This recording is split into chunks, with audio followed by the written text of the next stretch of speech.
यहां पर बात करेंगे चाइना के चैंग E5 मिशन के बारे में। तो देखिए चाइना का जो ये मिशन है, सबसे पहली चीज तो ध्यान रखिएगा कि ये मिशन मून का है। ये मून पे जाएगा, लूनार मिशन है ये, और मून पे जाकर मून के सैंपल्स, मून के चट्टान यहां पर धरती पर लेकर आएगा। ये इस प्रकार का पहला मिशन चाइना की तरफ से हमें देखने को मिल रहा है, जो कि लॉन्च कर दिया गया है चाइना के द्वारा। अनमैन्ड स्पेसक्राफ्ट है, यानी कि इस स्पेसक्राफ्ट पर कोई भी नहीं है, मतलब मनुष्य नहीं है, राइट। और ये स्पेसक्राफ्ट मून पे जाएगा और जाकर वहां से सैंपल लेकर आएगा। तो इसकी कुछ फीचर्स के बारे में बात करेंगे चैंग E5 मिशन के। तो देखिए इसका नाम जो पड़ा है वो माइथिकल चाइनीज मून गॉडेस के नाम पर पड़ा है। पौराणिक चीनी चंद्रमा देवी के नाम पर इसका नाम रखा गया है, चैंग E5। ये रॉकेट के अंदर 4 पार्ट्स हैं, ऑर्बिटर है, रिटर्नर है, एसेंडर है और लैंडर है। तो आप देख सकते हैं ये कुछ पार्ट्स हम लोग को इस प्रकार के देखने को मिल रहे हैं। ऑर्बिटर यानी कि चक्कर लगाएगा, फिर वहां पर जाकर ये लैंड करेगा, और लैंडर, और लैंड करने के बाद यहां पर ड्रिल किया जाएगा और मून के सरफेस को, जिसके चलते कि वहां की रॉक्स वगैरह जो है वो लेकर आई जा सके। और रॉक्स जो है ये कलेक्ट करेगा, और कलेक्ट करने के बाद फिर ये धरती पर आएगा। और धरती पर जब आएगा तो इसका रॉकेट जो है वो सेपरेट हो जाएगा, और फिर पैराशूट खुल जाएगा और ये इस प्रकार से धरती पर आ जाएगा। तो ये वाली चीज है इसके पार्ट्स में।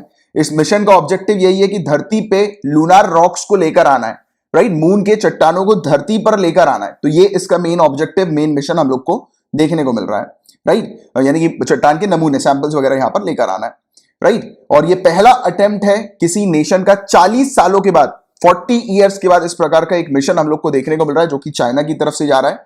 और अगर ये मिशन सक्सेसफुल हो जाता है तो चाइना तीसरी कंट्री बन जाएगी ऑल ओवर द वर्ल्ड जिसने मून पे अपने स्पेसक्राफ्ट को भेजा है और उसका स्पेसक्राफ्ट वापस मून से सैंपल लेकर आया है। ऐसा ही यूएसए और सोवियत यूनियन का मिशन देखने को मिला था 1960s और 1970s में, और उसके बाद अब ये 2020 में चैंग E5 मिशन, जो कि चाइना का है, ये हमें देखने को मिल रहा है। अब जो ये सैंपल्स लाए जाएंगे धरती पे, तो इस धरती पे सैंपल्स को रिसर्च करेंगे, जांच करेंगे सैंपल्स की साइंटिस्ट रिसर्चर्स हमारे, और ये पता लगाएंगे कि मून जो था उसका ओरिजिन कैसे हुआ था, कैसे ओरिजिनेट हुआ मून, कैसे उसका फॉर्मेशन हुआ, वॉल्केनिक एक्टिविटी किस प्रकार की है मून सरफेस में, इसकी जांच जो है वो की जाएगी साइंटिस्ट रिसर्चर्स के द्वारा। तो याद रखिएगा।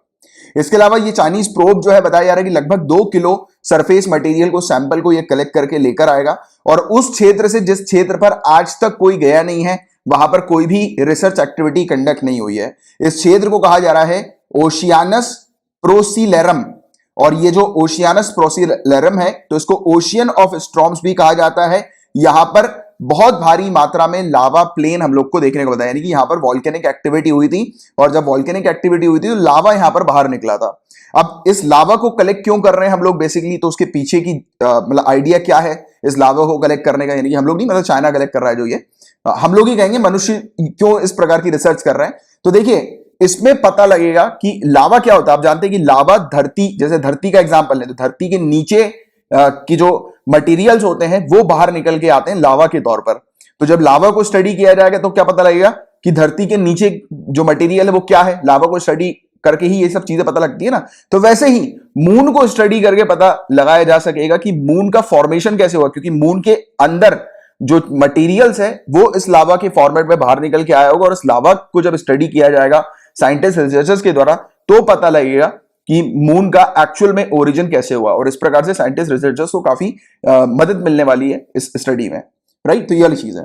और अगर ये मिशन सक्सेसफुल हो जाता है तो चाइना की स्पेस हिस्ट्री में चाइना जो है वो 4 चीजों में नंबर 1 हो जाएगा। कि पहली बार चाइना के अंदर, मतलब चाइना में हमने देखा कि पहली बार मून से सैंपल लेकर चाइना आ रहा है यहां पर धरती पे, और पहली बार मून के जो सरफेस है उससे टेक ऑफ किया है चाइना के प्रोब ने, राइट। तो ये 2 चीज पहली बार हो जाएगी। इसके अलावा पहली बार इस प्रकार का अनमैन्ड जो स्पेसक्राफ्ट जो चाइना की तरफ से गया है, और इस प्रकार का जो लूनर ऑर्बिट पे जो डॉकिंग हो रही है चाइना की तरफ से, यानी कि जो चाइना का स्पेस क्राफ्ट जो है, प्रोब जो है, जो चक्कर लगाएगा, तो ये पहली बार इस प्रकार का इवेंट चाइना की तरफ से देखने को मिलेगा। और पहली बार चाइना जो है वो सॉइल सैंपल, लूनार मून के सॉइल सैंपल जो है वो धरती पर लेकर आएगा। तो इस प्रकार की चीज है जिसके बारे में आप लोग को एक आइडिया होना चाहिए कि ये चाइना का चैंग E5 मिशन है। तो सिंपल सी चीज अभी के लिए इतनी जानकारी रखिएगा, और जब आगे कुछ इससे रिलेटेड अपडेट्स आएंगी तो फिर अपन इसके बारे में और डिटेल में चर्चा करेंगे।